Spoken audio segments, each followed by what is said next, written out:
Deuteronomy 8. The first portion of that chapter,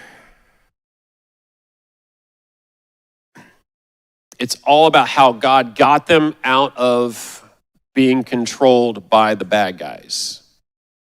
Now, keep in mind, God's people being spoken to, this is the last of the 5 books, and this is kind of like cliff notes on all the other stuff that God's already spoke to them. And so he's doing a nice recap using the whole book of Deuteronomy, and he's really compiling it really quick within like a day or so. I mean, it's a long day or a couple days that they actually, I don't know exactly, I'm not a historian, but the idea is that this is now for a message for all the youth that made it through the wilderness and all their parents are dead. It's literally the audience of who's being talked to right here. So there's a recap of what the damages were done by the enemy. And then using that as a model, this is 40 years later, right? That Moses is now saying, hey, new guys, hey, you new guys, listen, you're going into a brand new place and it ain't the same old kind of like, let's defeat Pharaoh kind of stuff. Like there's giants ahead of you. You already crossed, the Red Sea, but there's another cross. I mean, there's like all these unknowns right ahead of you. And so verse 18,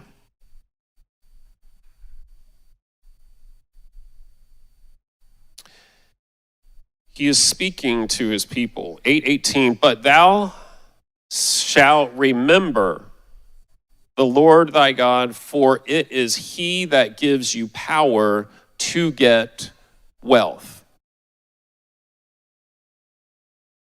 that he may establish his covenant, which he sware unto thy fathers, as it is this day.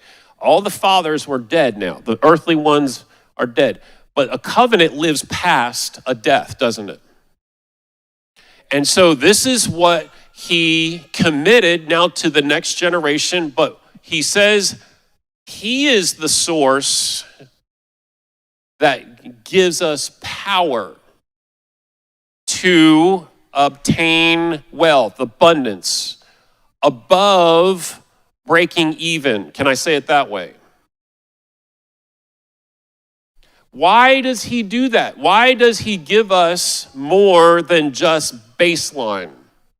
If we have just baseline thinking, folks, it's Egypt thinking. It's like, can we just get a melon? Can I know how to get a melon? Can I just go back to get that melon again? But why is he challenging the next generation? Because the previous one was not tracking with God's mind. It was so entrenched with them that they were ready to be under slavery all over again just to find that melon, just to find what they knew. That's orphan thinking. I know how to get what I need, and that's all I'm going to get. That is a spirit. That is an evil spirit, just as much as we know that bitterness will create an unforgiving environment and your body will respond. So why does he give abundance? What is the purpose? What is the purpose of wealth, abundance? More than plenty. Because it says right that he, God, may establish his covenant. Do you think God wants to use people? Oh, those invisible people out there that somehow God will just, no, he wants to use his people, covenant people, people that said yes and didn't know exactly what they bought into when they said yes. But are you willing to find out?